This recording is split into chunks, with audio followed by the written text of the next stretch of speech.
en seguridad y procedemos a el conversatorio que nos tiene el día de hoy reunidos, seguridad estratégica y gobernanza en Venezuela. Eh, el código de ética de ASIS: un miembro desempeñará deberes profesionales de acuerdo con la ley y los más altos principios morales. Un miembro deberá observar los preceptos de veracidad, honestidad e integridad. Un miembro deberá ser fiel y diligente en el desempeño de las responsabilidades profesionales. Un miembro será competente en el desempeño de las responsabilidades profesionales. Un miembro salvaguardará la información confidencial y ejercerá el debido cuidado para evitar su divulgación inadecuada.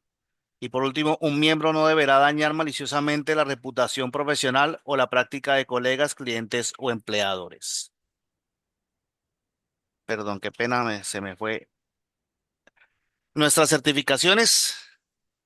Tenemos estas certificaciones que tiene ASIS International. Tenemos el gusto de tener en estos momentos dentro de nuestro panelista a Jackson Phillips, triple corona, ahí lo pueden ver en su nombre, CPP, PSI, que tiene que ver con lo todo lo que es investigaciones, PSP, profesional certificado en seguridad física, CPP, el estándar de oro, oficial de protección certificado por ASIS International, y el APP, que es un CPP pequeño para el personal que está iniciando en estas líderes de la seguridad corporativa.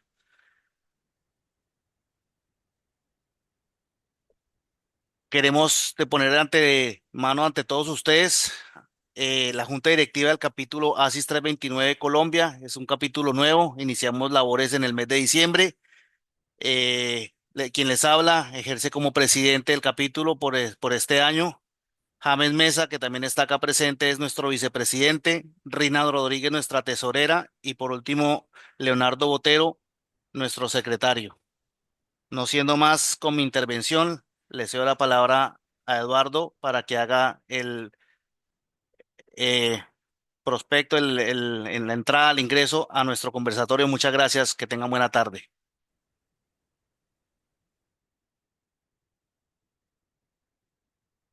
Eduardo, estás en silencio.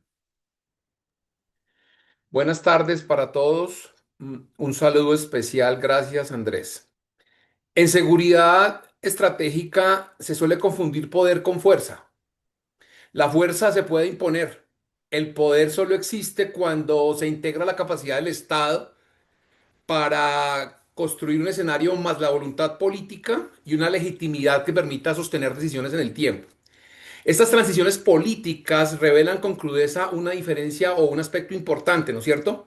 Muestra que es posible ejercer control sin gobernar, actuar sin estabilizar y decidir sin ordenar el contexto. Por eso, más que discutir hechos aislados, hemos construido este escenario del conversatorio para reflexionar sobre una pregunta, digamos que es exigente y es cómo se ejerce el poder cuando la fuerza ya no basta y la gobernabilidad no existe. Bienvenidos a este primer conversatorio del año de todo lo que llevamos trabajando. Me parece súper interesante picar en punta en este ejercicio. Y cuando hablo de esa condición, importante tener en cuenta aspectos como cómo se compone una estrategia, qué plantea una estrategia y todas las personas que escriben sobre estrategia siempre hablan de tres puntos interesantes. Unos objetivos claros, unos fines esenciales que a nivel de Estado están construidos en el escenario de futuros, cómo se tiene el Estado y cómo se mantiene un Estado vigente y con todos los aspectos de legitimidad. Los recursos o los medios con los que se cuenta para desarrollar la actividad y las formas de cómo se mantiene el concepto de la estrategia. Aunado a esto, ese ejercicio de poder se junta con algo que se denomina puntualmente contexto. Y técnicamente este ejercicio que estamos hablando inicialmente lo hablamos de contexto, entendiendo como esa capacidad real, voluntad política y el concepto de legitimidad que permite tener un marco de referencia en lo que corresponde a seguridad nacional y inteligencia estratégica. Desde el punto de vista doctrinal, es interesante entender que las transiciones políticas forzadas no se pueden desligar de los marcos estratégicos que orientan la percepción de amenazas. Hay un tema que me parece interesante tratar y es que la aplicación por parte de los estados de una inteligencia estratégica ampliada, ganadora como centro de gravedad, permite algo eficaz con efectos sostenibles a largo, mediano y largo plazo. Cuatro aspectos importantes: una coherencia estratégica, análisis de los impactos colaterales, los costos de la legitimidad y la proyección regional. Esta parte doctrinal lo lleva a uno a un puente metodológico en donde lo llevamos a desarrollar esa parte normativa a la aplicación real, y la aplicación real habla de el centro de gravedad decisional como es la inteligencia dominante. Ese análisis de los diferentes medios de búsqueda de información que permitieron una integración multidisciplinaria y la construcción de algo que se llama reducción de la incertidumbre mediante unas arquitecturas que a nivel fuerzas militares del mundo se denominan comando, control, comunicaciones, computadores, sistemas, inteligencia y vigilancia y reconocimiento, C4ISR. Este ejercicio le permite a uno obtener varios aspectos importantes. El primero es identificar cómo, por parte de la ciberseguridad y el desarrollo de ese marco de los diferentes espacios, de los diferentes dominios, tierra, mar, aire, espacio, ciberespacio, permitieron que la inteligencia artificial actuara como un multiplicador de capacidades analíticas, acelerando la detección de patrones, sustituir el juicio estratégico de las personas. Más sin embargo, el nivel decisional siempre estuvo en cabeza del ser humano. ¿Y por qué toco este ejercicio? Porque ayer el canciller, bueno, el secretario de Estado de Estados Unidos, Marco Rubio, articuló un ejercicio que lo hemos tenido que analizar en este contexto, y es la estrategia de seguridad nacional del gobierno del presidente Trump, que sale a la luz pública en noviembre del año 2025, hace 2 meses, y lo articulamos con las análisis de las amenazas del mundo que tiene la comunidad de inteligencia de Estados Unidos, documento que salió a la luz pública en marzo del año 2025, y habla de unos escenarios bien interesantes, que Estados Unidos afirma su disposición de emplear todos los instrumentos diplomáticos, económicos, jurídicos, de inteligencia y coercitivos frente a unas amenazas híbridas. Segundo punto: identificar las amenazas híbridas tales como narcotráfico, terrorismo, penetración de potencias extrahemisféricas, le hace potencias fuera del hemisferio occidental, el uso ilícito de recursos estratégicos con objetivos prioritarios y acciones focalizadas en donde no es una guerra convencional ni la invasión, sino acciones limitadas y justificadas bajo la lógica de la seguridad nacional y los resultados medibles. De ahí que lo más importante en este ejercicio de análisis que vamos a plantear en el día de hoy nos da paso a cuatro líneas, a cuatro ejes que van a avanzar con las preguntas de nuestros invitados, de nuestras panelistas. El primero será la gobernanza y el ejercicio de poder de Venezuela. El segundo eje importante: riesgos de la estratégicos y la proyección regional, en donde se analizará cómo la situación venezolana se proyecta como riesgo para el Caribe y América Latina desde una perspectiva estratégica regional, amenaza o no. El eje 3 será la seguridad estratégica y toma de decisiones, en donde se examinan los desafíos de las decisiones de seguridad pública en contextos de alta incertidumbre, transición institucional y presión de un orden interno. Y cuarto, una estrategia geopolítica y ese concepto de estudios estratégicos de seguridad y defensa para explorar el impacto de la estabilidad venezolana en el comercio, la logística y los negocios bilaterales, con énfasis fundamentalmente en la región.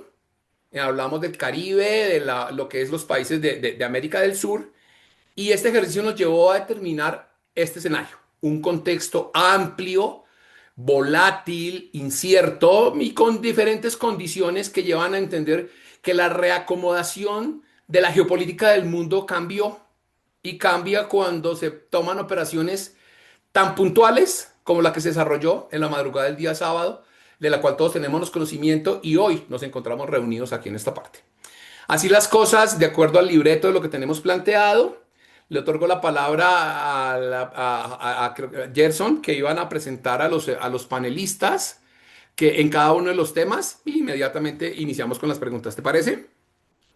Claro que sí, buenas tardes, señor Eduardo. De verdad que muchas gracias por esta introducción. En esta introducción nos damos cuenta de la relevancia del evento, la oportunidad de hacerlo y la necesidad de tener expertos como los que ustedes ven en la pantalla, quienes nos van a compartir todos esos conocimientos nutridos e interdisciplinarios para poder tener un acercamiento sobre las dimensiones de lo que está pasando en la región. Entonces, la primera presentación que hago es del señor Jesús Eduardo Moreno Peláez. Como van a ver, todos son personas altamente calificadas. El señor Jesús Eduardo es profesional en ciencias militares, candidato a doctor en estudios en seguridad y defensa, magíster en seguridad y defensa nacional y en inteligencia estratégica, profesor universitario en posgrados de estrategia, inteligencia, seguridad y geopolítica, comercio internacional, investigador del grupo Masa Crítica, con publicaciones indexadas en seguridad, inteligencia, comercio y relaciones internacionales, consultor y auditor en gestión de riesgos y certificación BACS, ISO 28000 y OEA. Por demás decir que es conferencista internacional en seguridad hemisférica, prospectiva e inteligencia estratégica y comercio internacional. Bienvenido, doctor, y muchas gracias por participar en este evento que hace la apertura a nuestro capítulo Asís Caribe Colombia. Gracias por la invitación. Presento al señor coronel en uso del buen retiro, Nicolás Antonio López Polgarín, magíster en estrategia y geopolítica de la Escuela Superior de Guerra de Colombia, especialista en estudios políticos de la Universidad Sergio Arboleda, diplomado en docencia universitaria de la Universidad Militar Nueva Granada, diplomado en gerencia en recursos humanos de la Universidad Pontificia Bolivariana, oficial de la Reserva Activa de la Armada Nacional de Colombia en el grado de coronel de Infantería de Marina, egresado del Centro de Estudios William Perry de la National Defense University en Washington, D.C., del curso Combatiendo el Crimen Organizado Transnacional y Redes Ilícitas en las Américas y del curso Políticas y Estrategias para la Defensa, analista e investigador en temas de crimen organizado, miembro de la red de expertos GTOC, Global Initiative Against Transnational Organized Crime, delegado de Colombia ante CISEC, Comunidad de Inteligencia y Seguridad Global, docente adscrito a la Escuela Superior de Guerra de Colombia, así como docente y consultor internacional para la Universidad de Operaciones Especiales Conjuntas de los Estados Unidos y CEO de Analítica Regional. Bienvenido, mi coronel. Gracias, James. Presento también al doctor Hugo Acero Velázquez, sociólogo de la Universidad Nacional de Colombia, por más de 30 años trabajando en temas de seguridad, defensa y justicia, asesor de las consejerías presidenciales Paz y Seguridad 1992-1995, secretario de Seguridad de Bogotá 1995-2003, asesor director de la Policía Nacional 2004-2008, consultor del BID, Banco Mundial, y PNUD en temas de seguridad ciudadana en ciudades colombianas y de América Latina 2009-2019 y asesor de presidentes de México, Ecuador y Brasil. Bienvenido, doctor Hugo.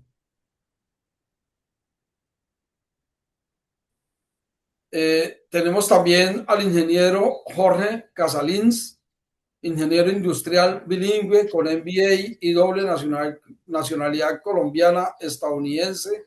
Se caracteriza por la flexibilidad, integridad, empatía y dedicación, especializado en negocios internacionales, unas fortalezas muy bien marcadas en gestión comercial, mercado y desarrollo de operaciones logísticas, busca satisfacer el mercado binacional y global estratégico, unas habilidades comprobadas en negociación, capacitación y reacción y mucha experiencia sobre todo en logística marítima y portuaria, sobre todo en la distribución física de mercancía, operación de carga, con énfasis en manejo adecuado de recursos, generación de planes de acción, diseños de rutas de atención y evaluación de resultados y desarrollador de cátedras y diplomados innovadores en cuanto a contenido y ejecución.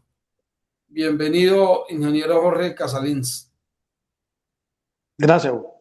Y por último, el doctor Jackson Phillips, profesional certificado en gestión de seguridad y gestión de riesgos de seguridad empresarial.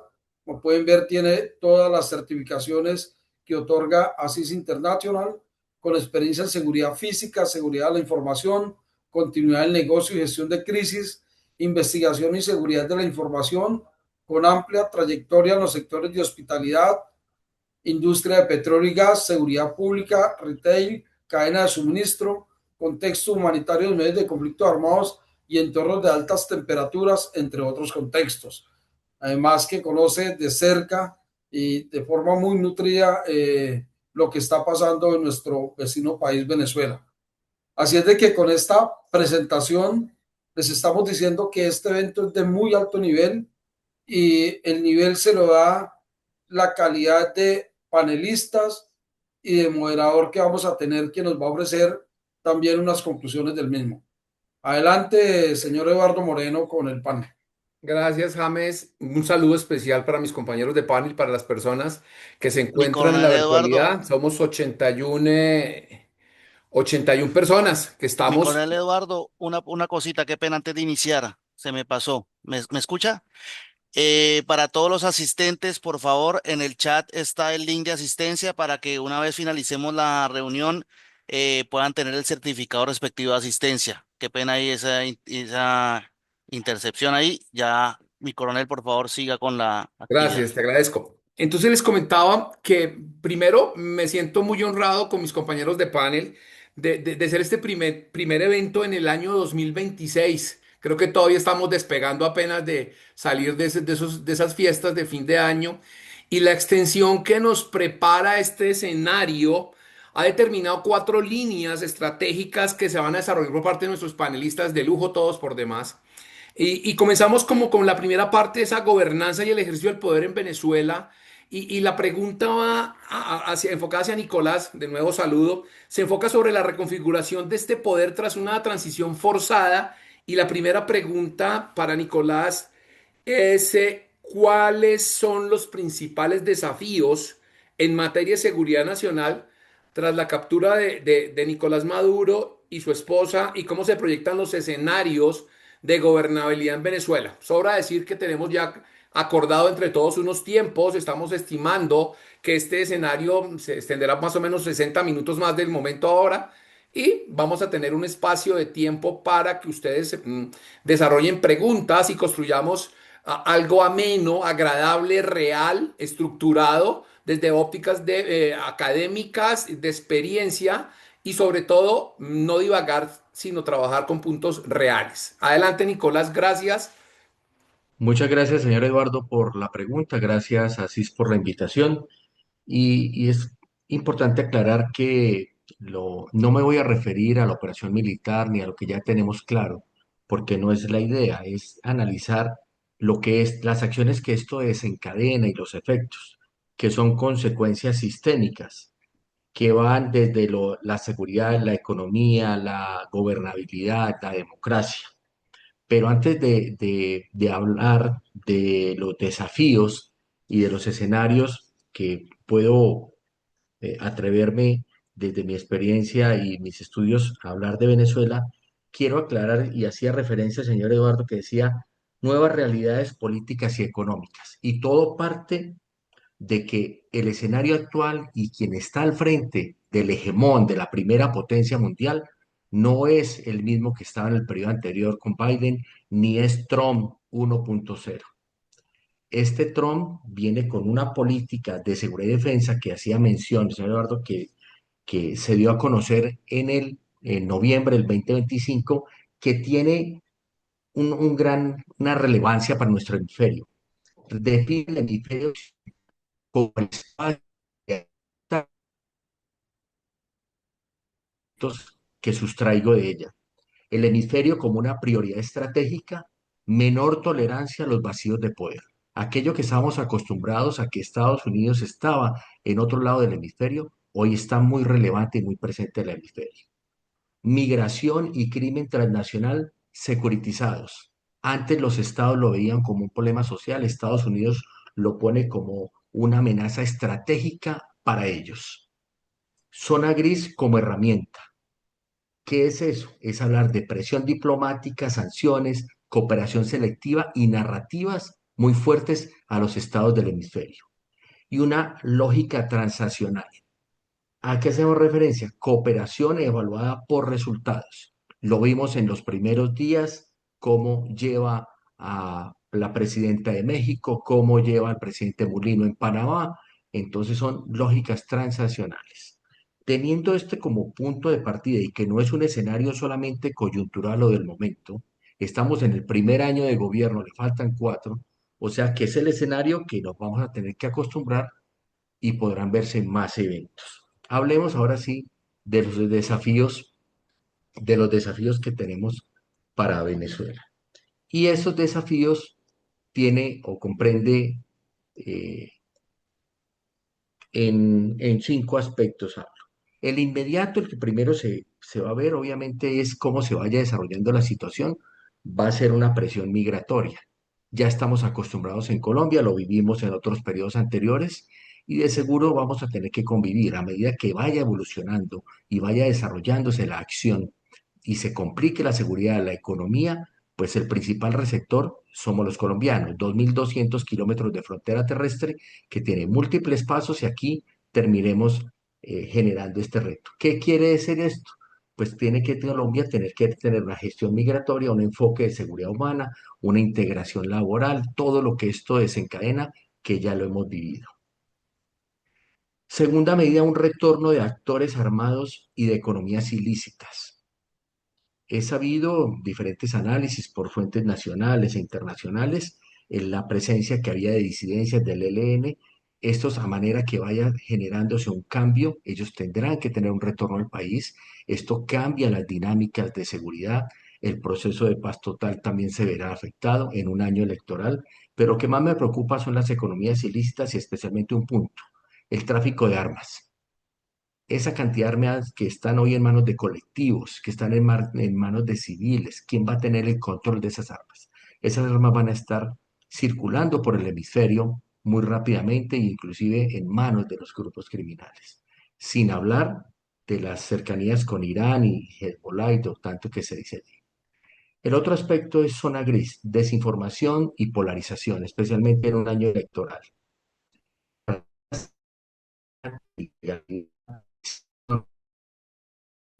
Reputacional y en esto para el sector económico, el riesgo que implica para la continuidad del negocio, porque esas narrativas pues eh, a- ahuyentan inversión y generan una incertidumbre que es realmente un reto.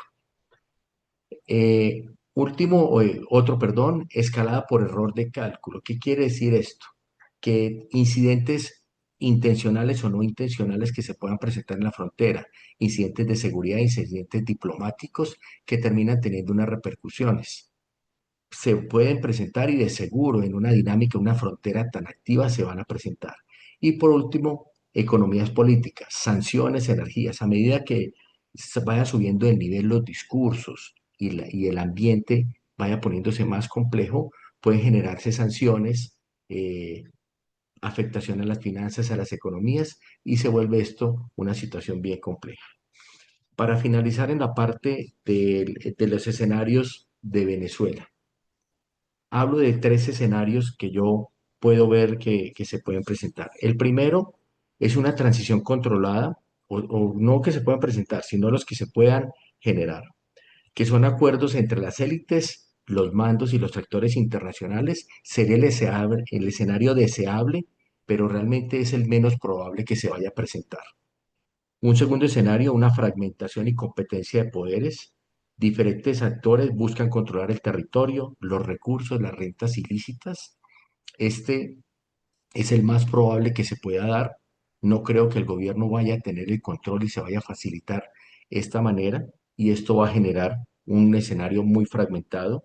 Y por último, un último escenario, una resistencia prolongada con represión. ¿A qué hace referencia? Instituciones débiles que coexisten con poderes fácticos o con poderes criminales o regionales. Entonces no va a tener en ningún momento el Estado la capacidad de gobernar o tener la gobernabilidad y esto va a generar un escenario bien complejo para el que esté al frente del Estado y obviamente con unos riesgos para todos. Por último, el desafío principal es cumplir exigencias de seguridad sin sacrificar la democracia y la competitividad. Yo creo que hasta ahí puedo dejar, señor Eduardo.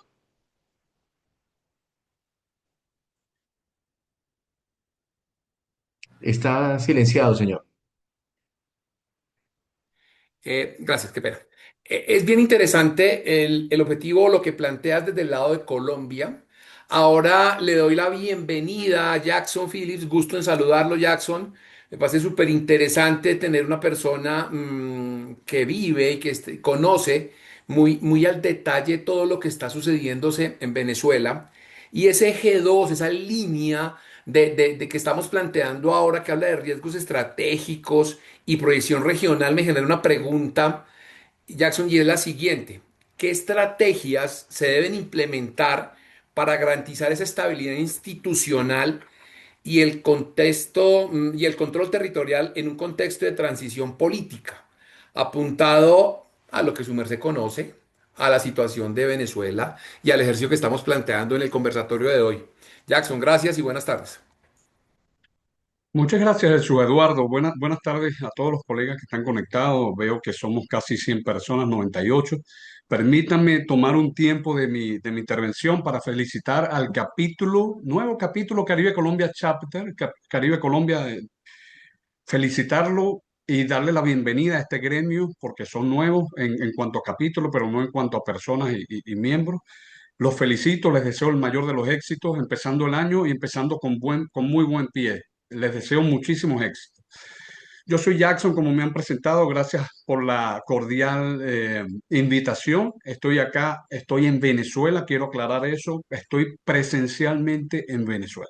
Al estar presencialmente en Venezuela, ser venezolano y por supuesto vivir y estar en las entrañas de este gran país, me permito hacer una salvedad que es muy importante. Como hombre de ley, como profesional de la seguridad, quiero hacer una salvedad muy importante.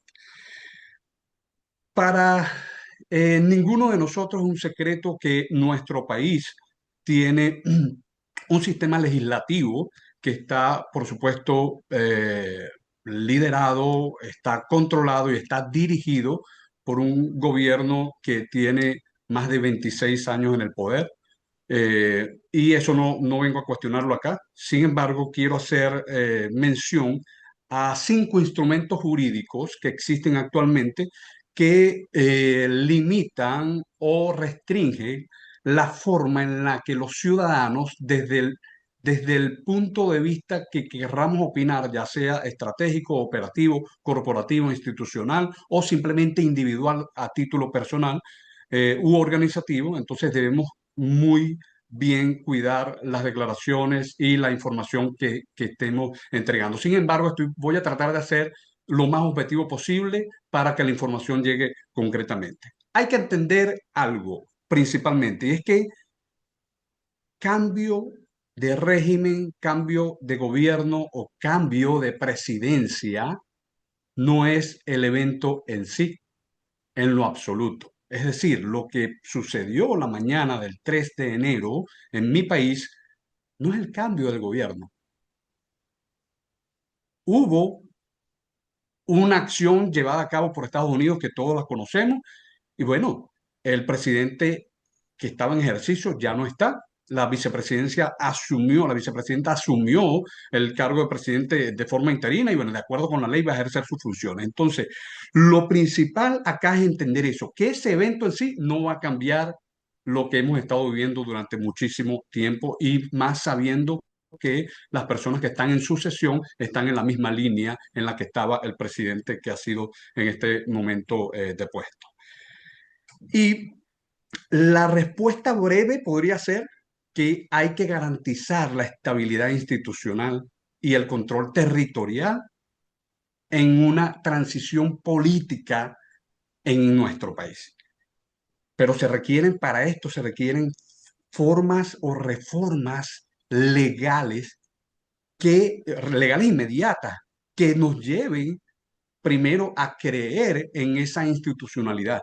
Segundo, a que inviten o den la seguridad a la comunidad, no solamente a la comunidad nacional, sino a la comunidad internacional y a todas aquellas empresas, corporaciones, instituciones u organizaciones que hacen vida desde el punto de vista comercial o desde el punto de vista institucional en nuestro país. Entonces, al no haber una confianza en las instituciones, en la transición realmente va a ser muy difícil, va a ser cuesta arriba poder lograr esto. Entonces, ¿qué estrategia? Si no tenemos una estrategia, lo hemos aprendido quienes hemos estudiado desde el punto de vista militar, desde el punto de vista corporativo y sobre todo quienes hemos estudiado estándares como los de ASIS International, sabemos que debemos tener una estrategia y acoplar las funciones o las actividades de seguridad a esas estrategias del negocio, de las instituciones, de los organismos, de las corporaciones, para nosotros poder apoyar y poder avanzar y lograr así el éxito que queremos lograr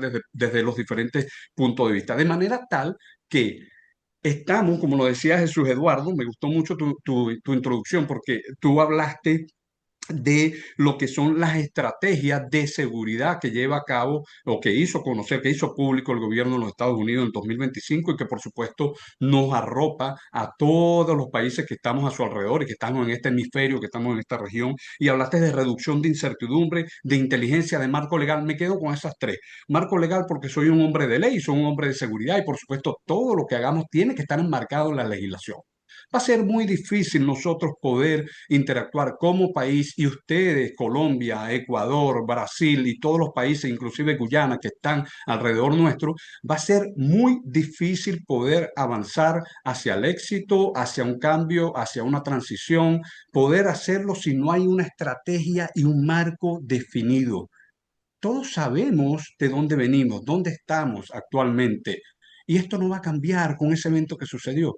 Entonces deben haber políticas claras. Estamos en medio de una incertidumbre. Yo creo que es muy pronto para nosotros poder predecir, quizás como hombres de inteligencia, como hombres de seguridad, como hombres de experiencia en política exterior, en diferentes temas estratégicos y operativos, podemos tener una idea de lo que puede venir. Pero bien lo decía nuestro colega, nuestro primer colega que intervino, bien lo decía que con este señor que está en el gobierno de los Estados Unidos, bueno, no nos esperábamos que ocurrieran cosas como las que están ocurriendo ahorita. Entonces, de manera tal que estamos en medio de la incertidumbre. Y en medio de la incertidumbre, lo que yo recomiendo como profesional y con la experiencia es estar preparados.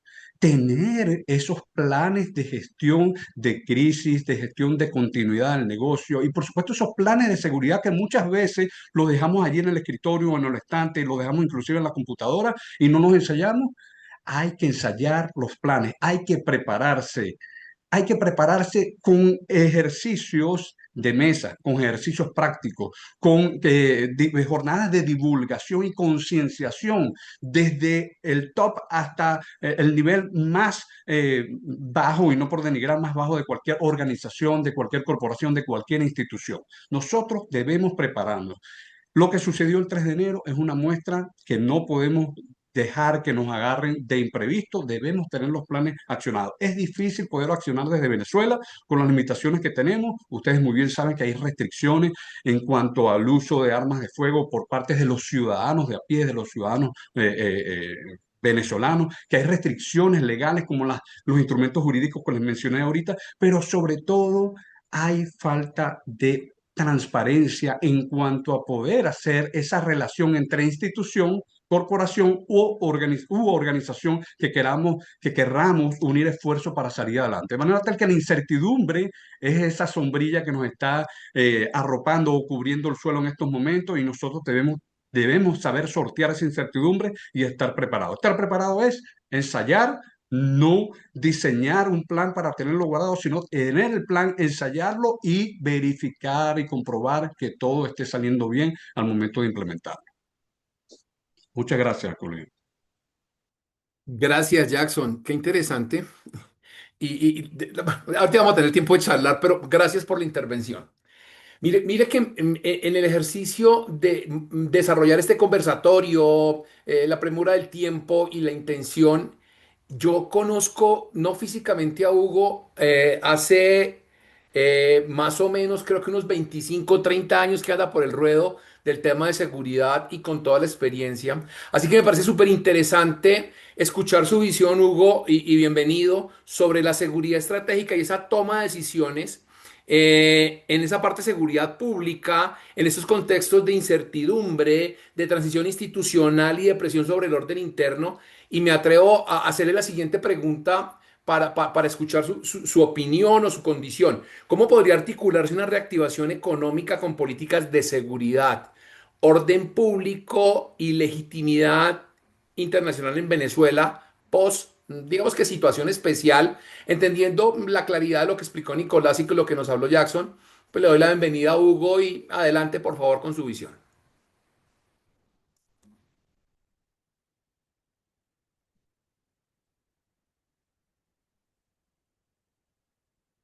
Hugo, ¿está por ahí? Sí, Ahora sí. Más o menos, claro. ahora sí.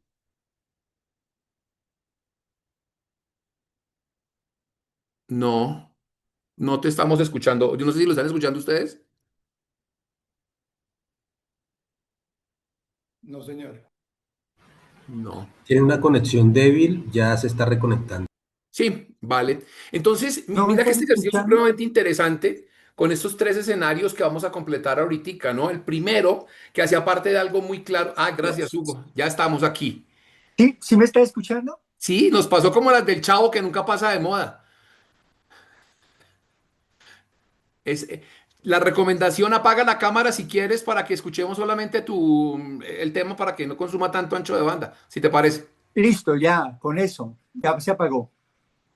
Listo, adelante. No sé si entendiste la pregunta. Sí, Sí, sí, claro que sí, claro que sí. por Digamos, favor, el adelante. tema casi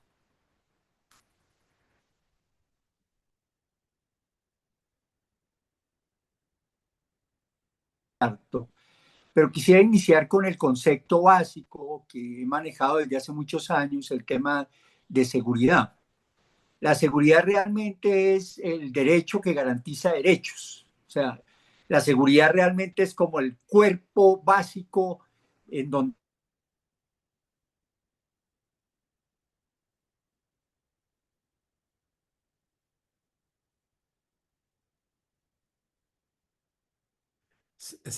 ¿Sabes que se corta la señal y no estamos como muy claros, Hugo?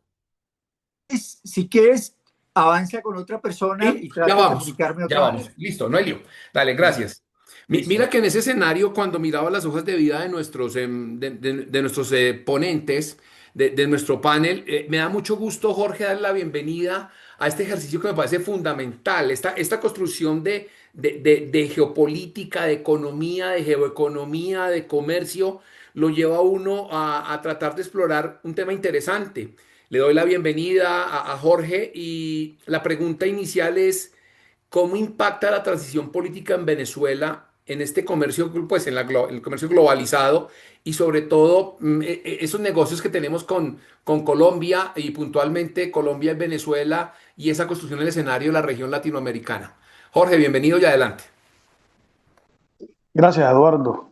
Eh, Quiero también agradecer a James por haberme invitado, a Andrés, a Leonardo y pues por supuesto a Jackson y Nicolás, que la verdad pues me ha gustado mucho la intervención de ustedes, digamos, muy ilustrativa. De pronto el único de los, eh, digamos, moderadores y los que vamos a hablar, el único que no sé tanto de seguridad soy yo. Sí, digamos que ustedes son más expertos en el tema de seguridad que lo que yo pues tengo, digamos, en mi experiencia en seguridad. Eh, eh, Bienvenido. Perdón, lo sí, interrumpo, pero es que eso hace más enriquecedor eh, precisamente este panel. entonces, bueno, sí, entonces, digamos que de lo que quiero hablar es qué implicaciones tiene, digamos, este nuevo escenario eh, eh, para lo que implica, digamos, la economía, el comercio entre Venezuela y otros países, particularmente Colombia. De hecho, pues la pregunta que me envía a mí James es cómo impacta la decisión política en Venezuela, en el comercio globalizado y sobre todo los negocios bilaterales con Colombia. Entonces, quiero dividir, digamos que mi respuesta en varios pasos o digamos en varios puntos. Um, y pues voy a dar mi opinión, digamos, prudente, realista, pero también muy cruda. Bueno, el primer punto es que el comercio no ama la política, ¿sí? El comercio ama la previsibilidad, ¿sí? Esta transición política no es que sea buena ni mala por sí sola. De alguna manera es volátil, ¿sí? No sabemos exactamente qué va a pasar. Y en logística, la volatilidad se traduce en, obviamente, primas de riesgo más altas, eh, seguros más caros, de pronto contratos más cortos, decisiones de vamos a ver qué pasa en lugar de invertir. Entonces, digamos que para el comercio internacional, eh, yo creo que Venezuela pasa de ser un mercado bloqueado, entre comillas, a ser un mercado incierto. Y eso, aunque suene feo, es una mejor operativa. Sí, digamos que por lo menos eh, eh, se abre un escenario sobre el cual se pueden planear algunas cosas. Entonces, eh, en segundo lugar, eh, considero que eh, este cambio de, digamos, de presidente y el tema de la reapertura, entre comillas, no es igual a una normalización logística. Sí, aquí el hecho de que se reabra el diálogo político o comercial no significa que la cadena logística pasa a funcionar como por acto de magia. ¿Sí? Venezuela tiene una situación real y latente digamos, en la actualidad, y es la de puertos con una infraestructura limitada o subutilizada. Venezuela tiene alrededor de unos 30 puertos marítimos y fluviales, pero que operan en una capacidad, digamos, tan subyacente, tan ineficiente, que irónicamente muchas importaciones hacia Venezuela son descargadas en Cartagena, algunas en Barranquilla, y se dan vía terrestre por Cúcuta, y digamos es más eficiente y menos costoso el tránsito terrestre por Colombia que descargar directamente en los puertos marítimos venezolanos, lo cual digamos va más allá de toda lógica logística. Pero bueno, entonces digamos que los puertos tienen una infraestructura y una eficiencia operativa bastante, digamos, que puede mejorar. ¿Sí? Hay un sistema aduanero frágil. De hecho, pues eh, eh, una, una, eh, un proceso de nacionalización marítima, obviamente yo no vivo allá como Jackson, pero me cuentan, o estoy enterado que puede durar entre 20 y 30 días y quizás más. Eso es una locura. Colombia, por ejemplo, para que ustedes tengan un punto de referencia, el promedio está entre alrededor de unos 3 días, 4 días. Y si digamos que como que la gente aduanal y los operadores logísticos se ponen las pilas, lo pueden hacer en 2 días. Incluso en un día si es un descargue directo. Bueno, entonces el sistema aduanero, digamos, es algo frágil. Hay una baja bancarización internacional también de parte de Venezuela. Eso, digamos, le quita cierto margen de maniobra. Y en el tema de seguridad, digamos que considero que hay un cumplimiento irregular en lo que es trazabilidad y lo que es compliance. Entonces, para cerrar este punto, pues sí hay más controles, hay más tiempos muertos, más costos ocultos. Y obviamente, pues eh, el manejo logístico no se ha solucionado como por arte de magia. El tercer punto es que fuera de Venezuela, considero que Colombia es el primer gran impactado para bien y para mal, porque Colombia no es solo vecino, es el buffer logístico natural de Venezuela. ¿Sí? Digamos, es no solo el vecino con el que, digamos, pues uno sale y toca la puerta, ¿no? Colombia digamos, goza y sufre a la par de Venezuela. Digamos que por eso nosotros los colombianos creo que más que ningún otro país, aparte de Venezuela, nos tenemos empatía hacia la realidad venezolana, porque de alguna manera, digamos, la sufrimos y la vivimos también nosotros. Entonces, Colombia es este puente terrestre que canaliza el comercio internacional hacia Venezuela y el cual, lógicamente, debería ser desarrollado por la vía marítima. Entonces, aquí hay unos impactos directos, y es que con la nueva situación es posible que se incremente el comercio terrestre, tanto formal como informal. Va a haber una mayor presión sobre pasos fronterizos transporte y control aduanero, porque pues digamos que se va a activar un poco, pero obviamente pues las cosas se tienen que hacer bien. Puede haber una oportunidad para eh, actores de la logística, para operadores colombianos, ya sean transportistas, agentes de aduana, agentes de carga, pero deben haber reglas claras, porque sé que si no hay reglas claras, Colombia absorbe el riesgo que Venezuela todavía no puede gestionar. Entonces, por eso digo que Colombia es como el gran beneficiado, pero también el gran afectado. Otro punto es que desde el punto de vista logístico, Venezuela eh, eh, pasa a ser considerado como un nodo, no como un hub. ¿Sí? Digamos que con esto no es que uno chasquee los dedos y Venezuela pues vuelva a ser un gran exportador con el cambio de presidente. Eso no es así. Digamos que estamos en un mercado de consumo reprimido, un origen de unos ciertos commodities selectivos. Eh, digamos que la capacidad de distribución regional de Venezuela es muy limitada. Las navieras y los brokers y los traders en este momento no están pensando en volumen, que vamos a aumentar el volumen de carga. Están pensando en que quieren tener control sobre la situación. ¿Sí? Desde el punto de vista de seguridad, digamos, esta es la opinión mía respecto a cómo se relaciona el tema de seguridad y la logística y el comercio. Yo creo que esta, entre comillas, transición, digamos, de mando, porque no considero que sea una transición política como tal, es que puede elevar riesgos de contrabando, puede generar una mayor posibilidad de fraude documental, desvío de carga y de uso de de rutas grises. Digamos que la logística no es que se rompa por ideología, ¿sí? Por política, se rompe por falta de control, trazabilidad y gobierno de la cadena. Eh, entonces, digamos que esta transición política, este cambio de presidente, personalmente creo que sí abre oportunidades para Venezuela. Sin embargo, no reduce los riesgos automáticamente.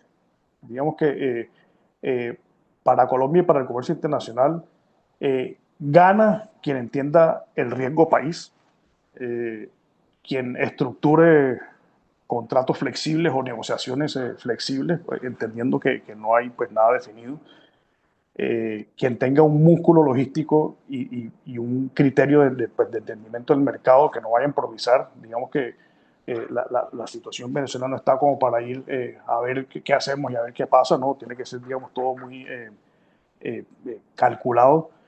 En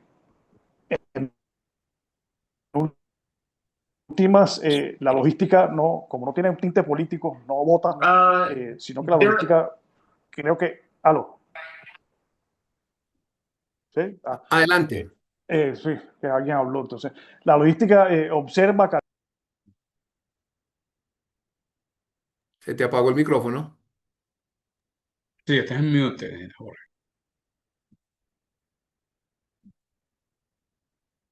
Disculpen. Que la logística, digamos, no tiene eh, eh, un aura política, ¿sí? Digamos que eso mientras no lo afecte, no tiene un tinte político. La logística observa, calcula y factura cuando el entorno deja de ser un salto al vacío, ¿sí? Cuando deja de haber riesgo. Eh, entonces, yo creo que incluso donde Asís puede aportar valor es que en la anticipación de riesgos, en lo que es la profesionalización de la protección de la cadena logística, todo lo que es la parte de seguridad en logística y en el comercio internacional, y evitando que esta relación bilateral Colombia-Venezuela se convierta en una vulnerabilidad estratégica. Eh, entonces, digamos que pues, mi conclusión final es esa. Digamos que se abren unas oportunidades, pero pues considero que no todo va a ser, digamos, como que una solución mágica con solo chasquear los dedos. Sin embargo, siempre he sido positivo y creo que esto es una gran oportunidad y creo que es primer gran paso adelante para Venezuela. Jorge, gracias. Bien interesante esta visión y una construcción de un escenario que normalmente las personas que trabajamos en temas de seguridad o de comercio internacional deslinda uno de la otra. Hablaste de algo muy interesante, lo cual vamos a explorar en la siguiente pregunta, y es esa seguridad en las cadenas de suministro, esa construcción de escenarios con asociados de negocio confiables y la manera de cómo poder blindar un poco esas amenazas transnacionales involucradas dentro de ese comercio exterior. Gracias, Jorge, muy amable. Voy a aprovechar que Hugo está conectado para saludarlo pues nada, decirle como la presentación que hice muy breve. Oiga, hace muchísimos años lo escucho y lo planteo y lo leo, sus temas de seguridad. Me parece interesante este tercer eje que tratamos con Hugo, que vamos a tratar, que se llama la seguridad estratégica y la toma de decisiones. La pregunta es cómo se puede articular la reactivación económica con algo que usted conoce muy bien, políticas de seguridad, un orden público, digámoslo así, un orden interno alterado y una legitimidad internacional en esa Venezuela post actividades sucedidas el fin de semana. Hugo, adelante y bienvenido. Bueno,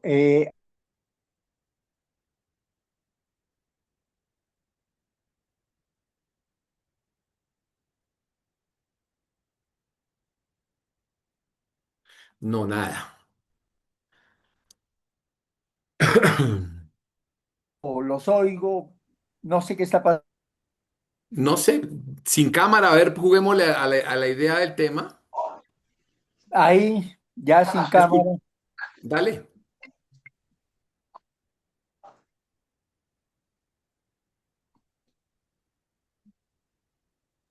No, voy a hacer una tampoco. llamada a ver si podemos conectarlo por acá.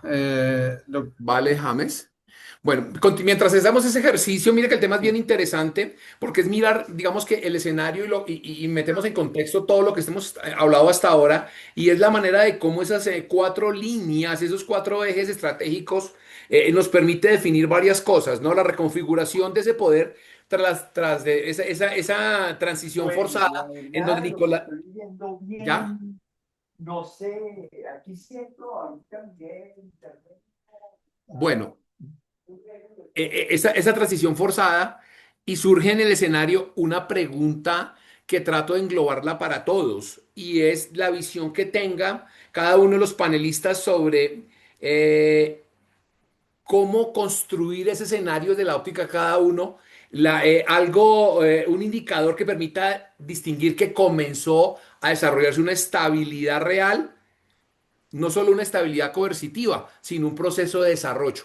Para estar en caliente en eso, Nicolás, no te enfríes, por favor, adelante. Señor Eduardo, muchas gracias. Pues, ¿cómo Aquí, vamos a realmente a mirar que ese proceso de estabilidad se esté surtiendo? Se esté surgiendo cuando no exista o se pueda gobernar sin miedo, cuando no exista el temor para poder no solamente vivir, hacer negocio, sino de ejercer el poder y sus labores como ciudadano. Entonces, de esto es cuando haya menos presencia militar extraordinaria, cuando haya un mejor funcionamiento institucional, cuando haya una mejor cooperación entre los ciudadanos o con los ciudadanos sin represión. Entonces, yo pienso que ahí es cuando realmente se podría hablar de que hay una estabilidad, señor Eduardo. Gracias, Nicolás. Jorge, eh, aquí tengo al doctor Hugo Acero en altavoz y yo creo que aprovechémoslo, hablando. doctor Hugo, crucemos los dedos. ¿Sí me alcanza a oír? Sí, señor, lo escuchamos. Bueno, pues Eduardo, si quiere comenzamos con la pregunta que me hacía sobre el tema Sí, de señor, adelante. la activación económica y el tema de seguridad estratégica, si le parece. Por favor, sí, señor, adelante. Bueno, yo realmente quiero partir de lo que ya han dicho algunos de los panelistas en especial Nicolás Antonio y Jackson. Yo creo que estamos en un momento de incertidumbre alto. Parece que hubiéramos cambiado para que nada cambiara. O sea, uno entró entusiasmado, ilusionado el sábado 3 de enero con lo que sucedió y dijimos, bueno, la cosa va a cambiar. Porque el tema de seguridad, el tema de seguridad es estratégico digamos, parto del concepto básico que la seguridad es la garantía de los demás derechos. La seguridad garantiza el derecho a la vida, garantiza el derecho a la integridad, garantiza el derecho a la propiedad, garantiza el derecho a la diferencia, a la diversidad sexual, religiosa, política, económica. La seguridad es el fundamento, podríamos decir, de la democracia. Y ahí tenemos problemas. Y los teníamos antes del 3 de enero y los seguimos teniendo hoy en medio de una incertidumbre alta. Y cuando digo incertidumbre alta es porque utilizo parte de los escenarios que ya se han planteado. Uno, que hubiese podido darse un cambio o que se dé un cambio en el corto periodo realmente el régimen político en Venezuela, pero de verdad, un cambio que posibilitaría que en 3, 6 meses hubiese unas elecciones libres, por ejemplo. Pero por las declaraciones del propio presidente Trump, parece que esto no va a ser posible en el corto plazo. Porque lo que se necesita desde el punto de vista económico regional es estabilidad política. Y esa estabilidad política pues está en el mismo nivel en que la teníamos antes del 3 de enero. Entonces pareciera que ese escenario no se va a dar. El siguiente escenario es que en un tiempo prudente se reconociera el gobierno o digamos el partido y quienes ganaron en Venezuela, en el caso del Mundo y Corina. Pero parece que ese escenario tampoco se va a dar. Y el otro escenario es el escenario que es más preocupante, y es que, como dije al comienzo, se cambió para seguir igual. Y ese es un problema grave porque tenemos el problema del narcotráfico, que parece que ya no es el tema. Parece que el problema era el petróleo. Parece que el tema del narcotráfico no lo es. Y esa es una de las debilidades, uno de los problemas grandes que tenemos desde hace, yo diría que más de 20 años en la región. Colombia desde hace muchos años, pero en la región, afectando la seguridad y afectando la estabilidad democrática, el narcotráfico viene jugando un papel muy fuerte, como la madre de todos los males. Colombia, hacia finales de los 90, 80, era de los países que tenía el problema del narcotráfico junto con Perú, que no lo tenía tan alto, y Bolivia. Pero en términos de violencia y delincuencia, Colombia tenía ese problema de manera muy alta. Y esto se cambió cuando se rompieron, o por lo menos las fronteras fueron utilizadas por los narcotraficantes para dirigirse a otros países y sacar droga por todos los países de la región, por Venezuela, por Ecuador, por Chile, por Argentina, por los países centroamericanos, por México. Y con el narcotráfico llegaron efectivamente todos los problemas que tiene la región y que ha tenido Colombia. Temas de secuestro, temas de extorsión, temas de tráfico de armas, trata de personas, violencia y delincuencia generalizada en general. Basta ver lo que le está sucediendo a Ecuador. Y ese escenario sigue estando ahí. Lo terrible es que el escenario está ahí. Y sin seguridad no hay inversión, o no crece la inversión. Sin inversión no hay empleo, y sin empleo no hay bienestar. Y ese es el problema que tenemos. Y yo creo que ese es el nivel de incertidumbre que, como bien lo planteaba Jackson, está ahí. No sabemos absolutamente qué va a pasar. Ahora, en el escenario ya más práctico, para finalizar, en el escenario más práctico, en lo que correspondería a Colombia y a la región, podría suceder que ojalá se diera un cambio importante en Venezuela. Lo que iría a suceder si se da un cambio importante en Venezuela en términos de régimen político y de decisión de seguridad de Venezuela y de la región, es que las disidencias que están en Venezuela, que no son pocas, y el ELN, que en su gran mayoría está en Venezuela, no solamente los líderes, sino un hueso, un hueso del grupo está en Venezuela, quizá más del 60% está en territorio venezolano, buscaría regresar al país.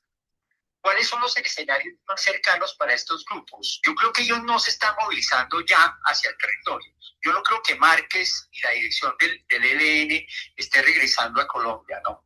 Están esperando qué pasa con la presidenta que ya asumió en Venezuela. Si hay cambios o los va a mantener en la misma situación. Si se dan como lo he planteado, se van a mantener en la misma situación, ellos no van a regresar a Colombia y van a seguir haciendo los daños que le han hecho a Colombia y la región desde Venezuela. Si la cosa cambia, ellos están buscando desde ya, eso sí, desde ya, volver a abrir mesas de negociación, tanto las disidencias como el ELN con el gobierno del presidente Gustavo Petro. Mesas de negociación que les garantice o una zona de extensión o zonas o treguas largas que les permitan regresar sin problemas. Y eso para Colombia va a ser un problema mayor que el que ya tiene en materia de seguridad. Luego, entonces, posiblemente no vamos a mejorar económicamente o vamos a crecer económicamente en una situación de inseguridad que hemos tenido y que no va a cambiar y que más bien los escenarios hacia adelante podrían empeorar. Entonces yo creo que ahí tenemos un problema de esta relación seguridad-inseguridad más bien, para no hablar de seguridad, inseguridad que se mantiene igual y que puede empeorar, que va a terminar afectando precisamente el desarrollo económico como ya se ha planteado para el tema de puertos y para el tema de movimiento de mercancías y desde luego garantías no solamente de importación sino también de exportación, en donde podría aumentar el contrabando y seguir saliendo mucha droga a través de los puertos y aeropuertos. Yo creo que ese es el escenario. No es un escenario optimista, desafortunadamente. Estamos en un momento grande de incertidumbre y ojalá los escenarios más positivos sean los que se desarrollen para Venezuela y para la región. Hasta ahí dejaría, Eduardo, el tema. Está muteado, señor Eduardo. Muchas gracias Hugo, muchas gracias James. Qué interesante, bueno, solucionar, que era lo importante. Oiga, me quedo con algo bien importante que ha sido como la sumatoria de todo y es incertidumbre. Lo que todos los hombres de seguridad y comercio no podemos tener en una operación, incertidumbre. Esa ha sido como la sumatoria de todo lo que converge de cada una de las cuatro exposiciones. De ahí que mi pregunta inicial para todos, que Nicolás ya la respondió, era algo básico, así como en qué momento puede uno determinar desde su óptica cada uno que hay estabilidad real, que no es una estabilidad coercitiva como puede pasar el ejercicio. Hugo comenzó con algo muy claro de cómo amanecimos el sábado y cómo estamos hoy martes. Entonces, la condición, la pregunta concreta es para todas las personas que hacen falta contestarla, ¿qué permite o qué indicador concreto permite distinguir una estabilidad real de una estabilidad coercitiva? O sea, que comience como a engranar lo que supuestamente quiere el gobierno de Estados Unidos. Jorge, si quieres, o Jackson, o de pronto Hugo, si estamos conectados, quien quiera, le otorgo la palabra, por favor, para que inicie con su tema. Gracias. Gracias, Jesús. Voy por acá. Me gusta mucho que hayamos convergido, que hayamos tenido ese punto de encuentro en cuanto a la incertidumbre. Y realmente es así. ¿Cómo podemos distinguir cuando hay una estabilidad real y cuando hay una estabilidad desde el punto de vista coercitivo? Es la ley. Mira, desde que yo empecé a estudiar derecho y todos los que hemos pasado por las aulas del derecho, de los estudios jurídicos, ¿Está hemos escuchando? aprendido que la ley es el conjunto de normas que regulan la actividad de un hombre en la sociedad. Ese es el concepto más básico de lo que es el derecho. Y cuando eso tan básico es fácil de poder disfrutarlo, de poder ejercerlo desde el punto de vista de los derechos y desde el punto de vista de los deberes, sin necesidad de que haya una coacción más allá de los límites que establece cada ley o cada ordenamiento jurídico, entonces allí podríamos decir que hay una estabilidad real. Para nadie es un secreto. Son más de 26 años y en los últimos años sabemos que hemos tenido que hacer cosas eh, en Venezuela, por Venezuela, alrededor de Venezuela, pero siempre como lo aprendimos allá en Colombia, en los campos minados, lamentablemente, saber dónde poner el pie. Cuando sepamos y entendamos y sintamos, pero que lo hagamos en el ejercicio de caminar libres, es allí donde vamos a poder determinar realmente y estar en cuenta de que estamos en una estabilidad real. Pero más allá de las palabras que yo estoy diciendo, es los resultados. ¿Cuál es los resultados? Y vuelvo al punto de encuentro de todos los ponentes, la incertidumbre. Con incertidumbre realmente tengo que planificar, tengo que revisar planes, tengo que entrenar, tengo que practicar. Y cuando yo vea que no es necesario cargar debajo del hombro, perdón, debajo de los brazos, cargar ese plan para saber hacia dónde moverme, sino que ya entiendo que la música que está sonando es la que me va a guiar hacia el camino que debo recorrer, entonces allí es donde yo estaría seguro que hay una estabilidad real. Tratando de parafrasear y tratando de resumir para no detenerme, ¿bien? Básicamente esa es mi respuesta, Jesús, gracias. Gracias, Jackson, muy amable. Jorge, y tu visión desde el punto de vista comercial, quiero hacer claridad, ¿no? Para mí es supremamente importante el concepto económico y de comercio de un Estado. Entonces, sin eso no existe alguna condición y no para molestarlo ni nada, sino que es súper interesante esa visión que tienes desde el punto de vista comercial, por favor.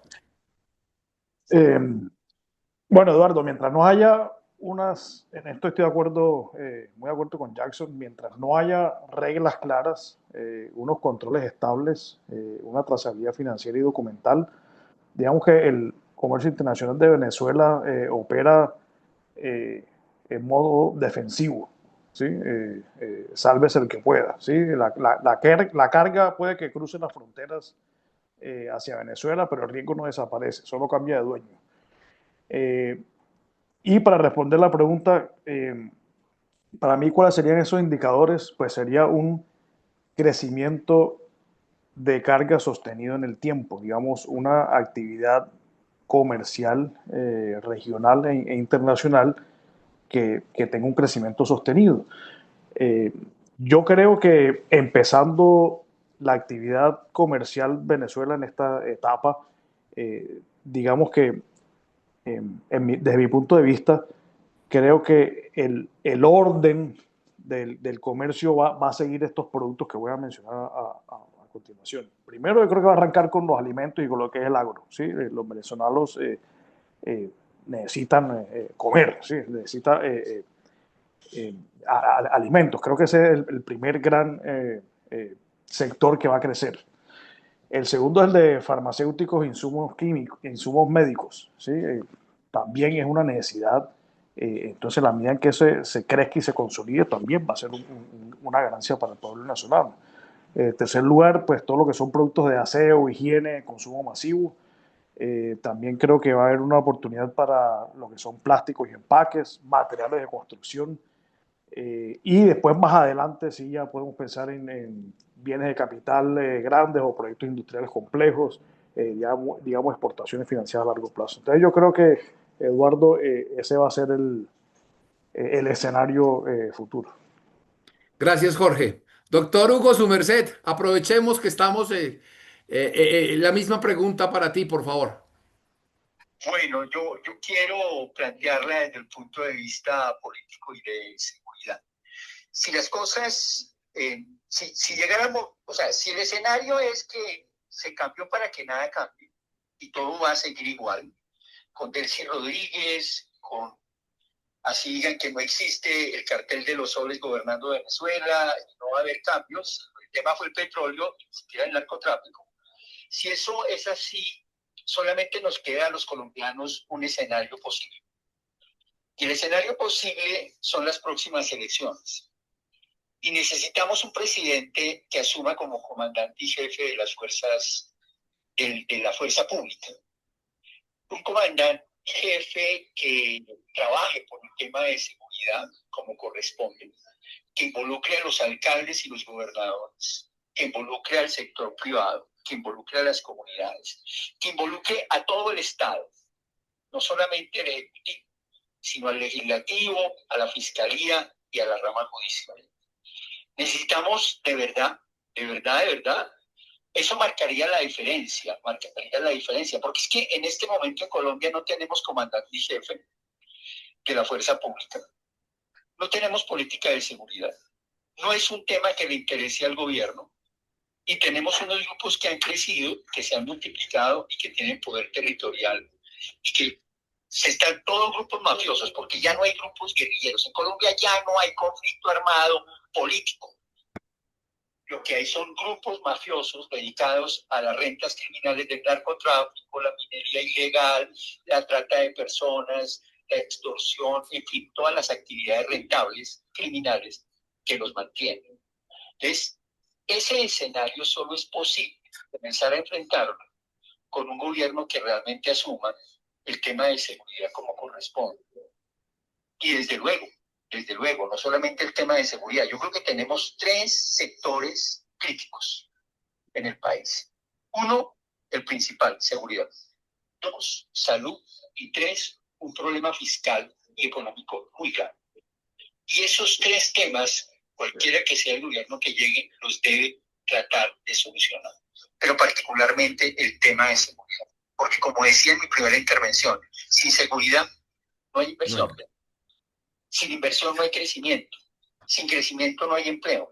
Sin empleo no hay bienestar. Esa es la gran dificultad que hoy tenemos. Yo creo que si el 3 de enero cambió algo para que no cambiara, la única posibilidad es un nuevo gobierno en Colombia que realmente asuma los retos y los problemas grandes que tenemos en esos 3 sectores, por no decir casi todos los sectores económicos del país, o sectores de desarrollo más bien. Gracias, Hugo. Muy interesante la visión porque ya involucras varios escenarios, varios campos de acción en los cuales no los habíamos tocado. Tocas el tema político como una condición clara de necesidad de construir ese futuro de mi país, sin lugar a dudas, con un presidente o con una condición que tiene 3 problemas: seguridad, salud y el tema fiscal. Gracias. Nos desarrollamos nuestras charlas en un tema de un contexto regional local que lo estamos planteando, y en el año 2013 el presidente Xi Jinping, presidente de la República Popular de China, lanza al mundo una estrategia mundial. Cuando hablo de estrategia es a largo plazo, denominada la nueva ruta de la seda. Esa nueva ruta de la seda, sin nombrarse titularmente, tanto Venezuela como Colombia, como países de América Latina o América del Sur mejor, en temas de comercio, ha desarrollado varios aspectos importantes. La pregunta puntual es: ¿cómo ven la injerencia desde su óptica, y muy corto, ya vamos cerrando, el tema de la injerencia de potencias extrahemisféricas dentro del hemisferio occidental? Vamos a comenzar al inverso. Comenzamos con Hugo, después le pido el favor a Jackson, Jorge y cierra Nicolás. Potencias extrahemisféricas dentro del hemisferio occidental. Su visión, muy corta, por favor, Hugo. Yo creo que parte del tema que lleva a Trump a mirar la región dentro de su estrategia de seguridad y dentro de su estrategia de inteligencia tiene que ver con la injerencia de otras potencias en la región. China desde hace rato está metida en Ecuador, está metida en Venezuela, está metida en varios países, en Perú, y pues en Panamá, y esa es una cosa que le está preocupando realmente a los Estados Unidos, igual que la injerencia y la presencia de Rusia y de otros países. Entonces yo creo que ese es el escenario, o sea, esa es la real política que nos convoca y que precisamente planteaba Nicolás Antonio al comienzo. Esos son los ejes sobre los cuales el gobierno norteamericano va a seguir trabajando durante los próximos 4 años y sobre los cuales nos vamos a tener que mover. Pero, como digo, depende también de la decisión que como colombianos, depende moderar esos escenarios y manejarlos, esos escenarios de manera adecuada.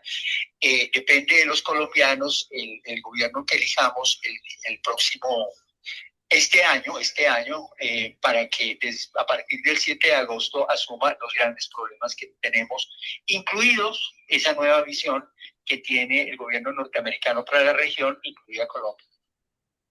Gracias, Hugo, muy amable. Jackson, por favor. Sí, muchas gracias. Tú lo planteaste muy bien, la nueva ruta de la seda de la que habló el presidente de China.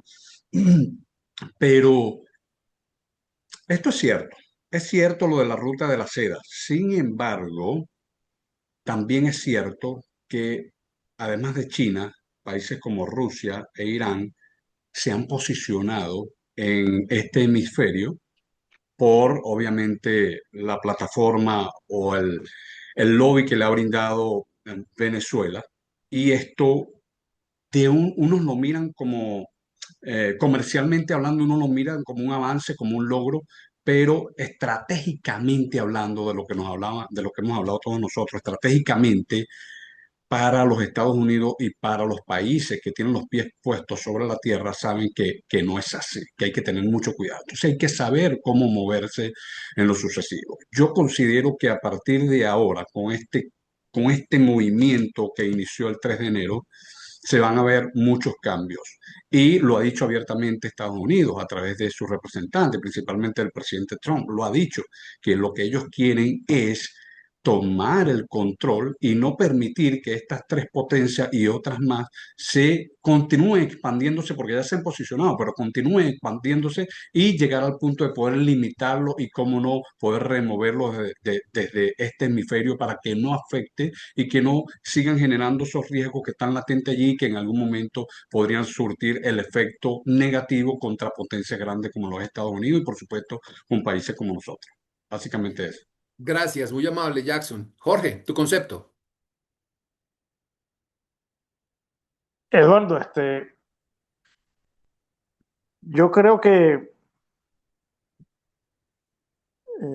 Trump pues, está haciendo gala de su histórica doctrina Monroe, en la cual pues busca a América para Estados Unidos, ¿sí? Digamos, quiere enviar también un mensaje con esta intervención, no solo a China, sino a Rusia y otros países con, digamos, gobiernos no afines a sus intereses,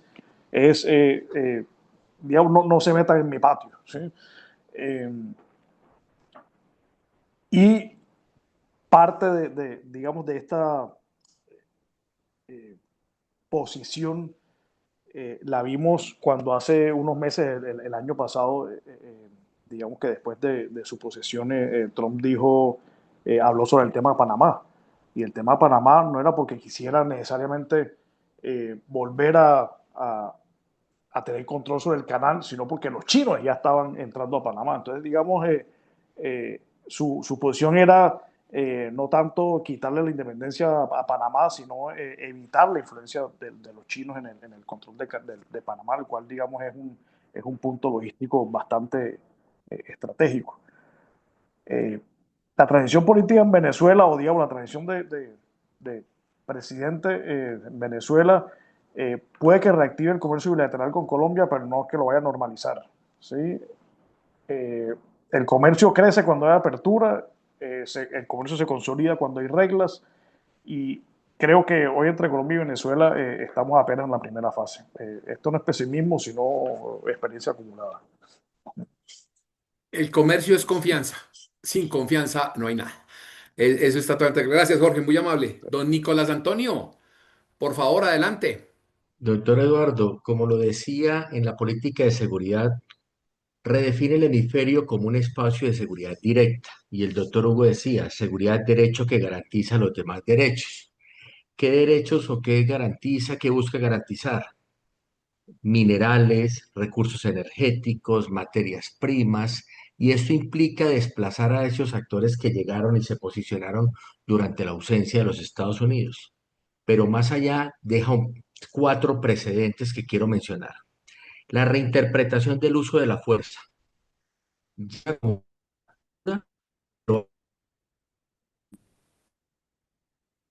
otro estado.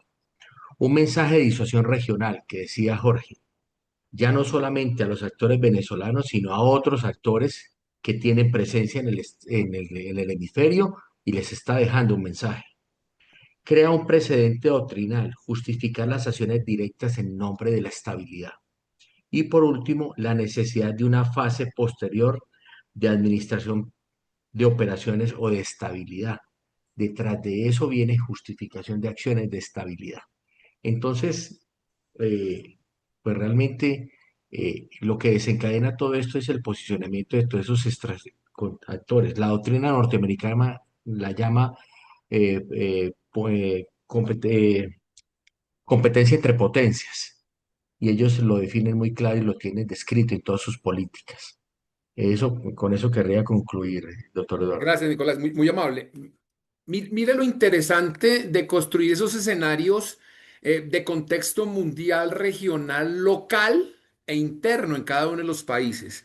Permite definir varias cosas, ¿no? La primera y no menos importante es entender que la confianza y digamos, el no tener una incertidumbre dentro de cada una de las propuestas que ustedes plantean hace que ese sea como el motor que desarrolló este conversatorio.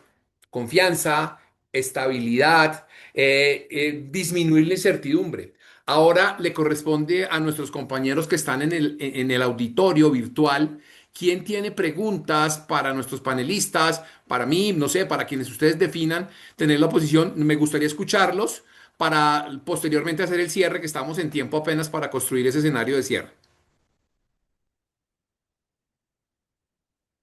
No sé, me ayudan las personas que tienen el tema, si hay alguien que haya con la mano arriba, Creo con que la hay mano una arriba. pregunta en el chat, Jesús Eduardo, hay preguntas en el chat. Hay una pregunta, sí señor, tiene aquí una pregunta, dice, buenas tardes, el señor Weidman Gonzalo Navarro Ramírez. Buenas tardes, ¿qué tan acertado es esperar que los norteamericanos definan sus líneas de abastecimiento de crudo y de allí y a partir de allí tomar decisiones? ¿Quién la quiere contestar de las personas que tenemos? Jesús, Jesús Eduardo, buena pregunta y me voy a adelantar, gracias. Yo ¿Vale? considero que ya lo están haciendo. Ya lo están haciendo. Desde que vimos el posicionamiento de los buques, de las unidades militares alrededor del Caribe o en el Caribe, ya lo están haciendo. Hemos visto la intersección, el decomiso, la intervención de buques petroleros, buques que están cargando. Entonces, esto por supuesto que redefinió que la ruta, redefinió que el abastecimiento, redefinió que hay muchos riesgos para esos países que se atrevían a venir o a salir de algún modo, bien sea, no estoy aquí para jugar, pero yo considero que ya está redefinido. Y obviamente estamos viendo los efectos desde lo interno y por supuesto a nivel global lo estamos viendo. Gracias, Jackson, me queda claro. Germán, tienes la mano arriba, por favor, nos cuentas quién eres y adelante, por favor, y quién quieres que responda la pregunta. Buenas tardes, Jesús, ¿cómo estás? Bueno, yo trabajo en la rama de la seguridad hace mucho tiempo, trabajo para una entidad oficial en este momento. Quiero preguntarles a los panelistas qué efecto tiene lo que ocurrió el 3 de enero en Venezuela en las elecciones legislativas y presidenciales, por favor. Gracias. ¿Qué efecto tiene lo que sucedió el 3 de enero en las elecciones legislativas y presidenciales que tenemos en Colombia? ¿Quién de los panelistas? No sé, me parece, Hugo, que si estás conectado, interesante que construyas esa respuesta inicialmente. Tiene que ver con la campaña política, y tiene que ver con primero, por parte de la derecha, de señalar a Cepeda como aliado de Maduro y del régimen venezolano y de la dictadura venezolana. Yo creo que es el primer efecto, digamos, dentro del escenario. Pero por el lado de la izquierda, pues está yo diría que el presidente Trump le está dando mucho oxígeno al presidente Petro y a su proyecto político y a su candidato. Si algo quería Gustavo Petro era tener un enemigo, y tiene un enemigo de talla mundial, y eso lo va a utilizar muy fuertemente. Ya lo está utilizando, siempre lo ha utilizado, pero lo va a utilizar mucho más en lo que resta de campaña electoral. Y casi que su candidato Cepeda lo único que tiene que quedarse es callado, quieto, porque de hecho va a pasar la primera vuelta y ese va a ser el discurso básico de su campaña antiimperialista y seguramente si eso le da resultado, como digo, pasa segunda vuelta y está ahí el riesgo de permanencia digamos, de este proyecto político que no ha sido tan benéfico para el país y particularmente en materia de seguridad ha sido un desastre. Gracias, Hugo. Y la última pregunta, la hace una persona que dice consultor JR. No sé quién la quiera contestar, Nicolás, tal vez. Dice: ¿qué plazo mínimo realista para un proceso state building exitoso desde cero, donde el Estado alcance tanto legitimidad interna como confianza de la inversión?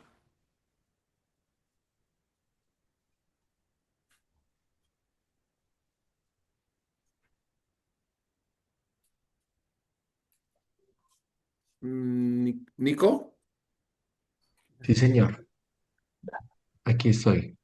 vale. Quiero primero unir con la anterior. En la anterior Ujú. lo que yo veo, y porque me parece muy importante siendo en un año electoral, es que la opinión pública entra en una controversia grande, donde la narrativa va a ser quien va a predominar.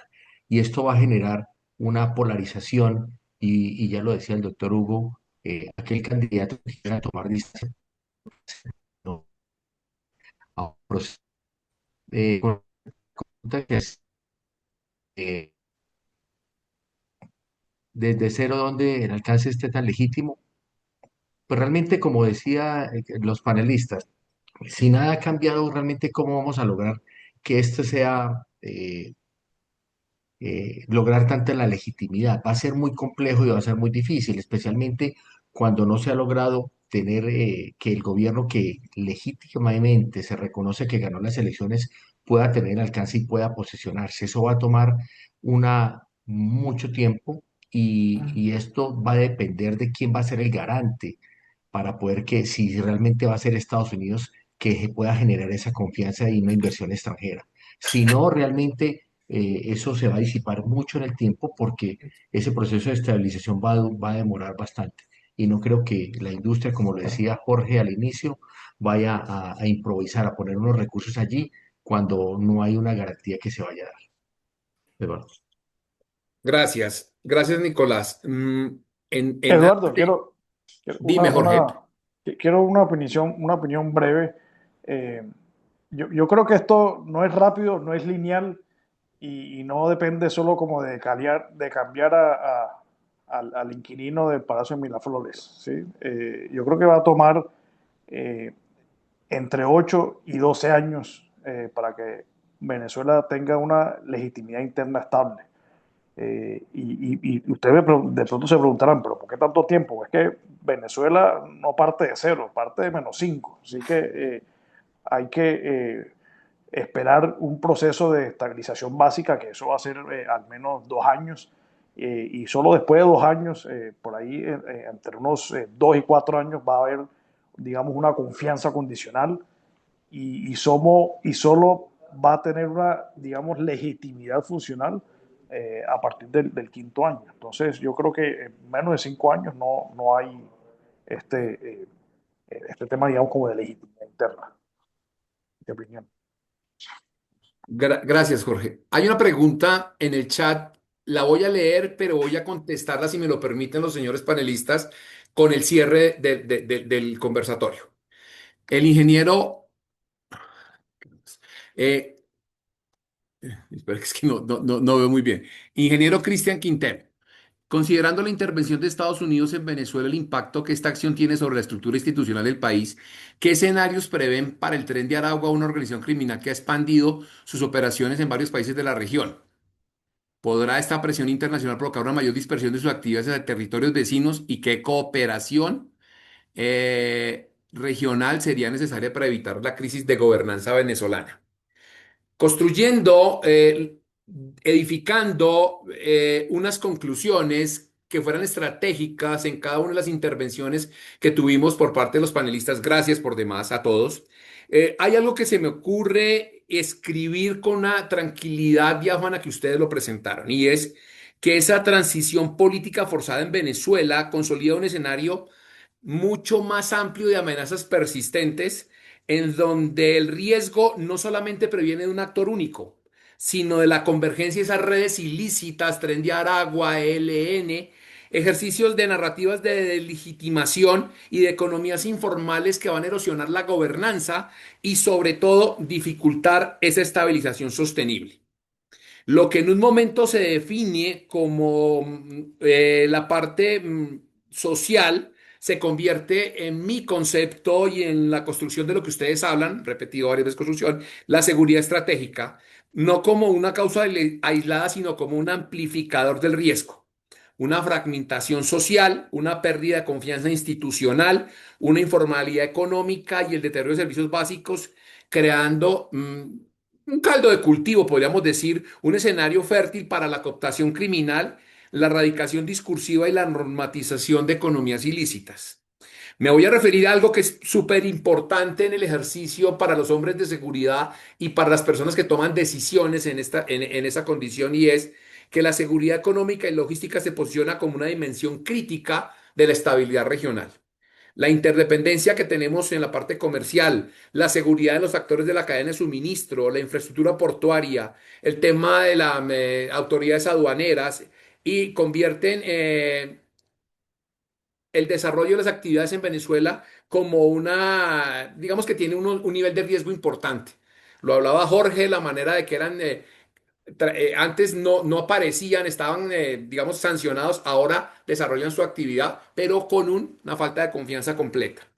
Y la falta o la toma de decisiones mejor de decisiones estratégicas públicas como privadas deben de reaccionarse en el diseño y la planificación de escenarios. Nicolás habló del escenario peor, del escenario real y del escenario más fabuloso que podamos tener. Lo uno, con lo que hablaba Jackson, y la necesidad de la planeación, de prepararse, de tener esos escenarios futuros mediante juego de roles, planteamiento de situaciones que hagan disminuir el impacto de la materialización de esas amenazas puntualmente. Me atrevo a cerrar esta parte en condiciones como que Venezuela no enfrenta únicamente una transición política, sino una reconfiguración profunda de un entorno estratégico regional donde las amenazas híbridas, dinámicas sociales y la movilidad humana redefinen la seguridad. Van a impactar sin lugar a dudas la seguridad de mi país, de Colombia, y donde el reto más importante es imponer el orden, puede ser, sino construir un modelo de gobernanza demasiado complejo para desarrollar. Cierro la charla, no sin antes agradecerle a CIS Caribe, desearle los mejores éxitos, lo mejor para ese capítulo, a mis compañeros de panel, a Jackson, a Nicolás, a Hugo, a Jorge y a las personas directivas del capítulo, y a nivel nacional, desearles lo mejor. Gracias por su tiempo. No sé si alguien de las directivas tenga algo para cerrar. De mi parte, creo que el ejercicio queda saldado. Y bueno, un saludo especial para todos. Muchas gracias, Jesús Eduardo. Muchísimas gracias a todos nuestros panelistas y a los asistentes. Por favor, quiero que todos los asistentes diligencien el link de asistencia para que puedan tener su certificado. Y estén muy atentos porque vamos a continuar haciendo muchas actividades. La invitación para todos es para que nos acompañen en una reunión presencial donde vamos a hacer el lanzamiento del capítulo. Será aquí en Barranquilla a finales de enero. Entonces, es importante que por favor nos acompañen en ese evento. Aquellas personas que todavía no son miembros de ASIS, los invitamos a que se vinculen a nuestro capítulo para que nos sigan acompañando. Excelentes panelistas, Jackson, Nicolás, Hugo, Jorge, una charla maravillosa. Jesús Eduardo ha sido un moderador excelente. Esperamos que nos sigan acompañando en otros eventos. Y muchísimas gracias a todos por su asistencia. Un abrazo, deseándole lo mejor siempre. Muchísimas gracias por todo el apoyo. De verdad que gracias por participar a todo el mundo y a los panelistas por atender este llamado y solicitud. Gracias, James. Gracias, Eduardo, Rina, Jackson, Nicolás, Hugo. Bueno. Contento Gracias de a todos compartir este espacio ustedes. con ustedes. Gracias, a gracias todos, Andrés un gusto. Felipe, James, Rina, muy bien, buen trabajo. Excelente inicio, los felicito. Excelente inicio como capítulo, como organización. Les deseo muchísimos éxitos. Espero poder acompañarlos por allá en Barranquilla. Vamos a ver. ¿Ok? Gracias, Jackson. Espero Los poder esperamos acompañarlos. a todos. Todos esperamos, Bienvenidos Claro que Jackson. sí. todos y muchas gracias a ustedes por participar en este Hasta conversatoria. luego. Buena tarde. Hasta Gracias, luego. gracias a todos. Bueno, gracias Buena Jesús tarde. Eduardo, excelente. Lo mismo, señor. Bye. Un Chao, saludo. chao. No, gracias.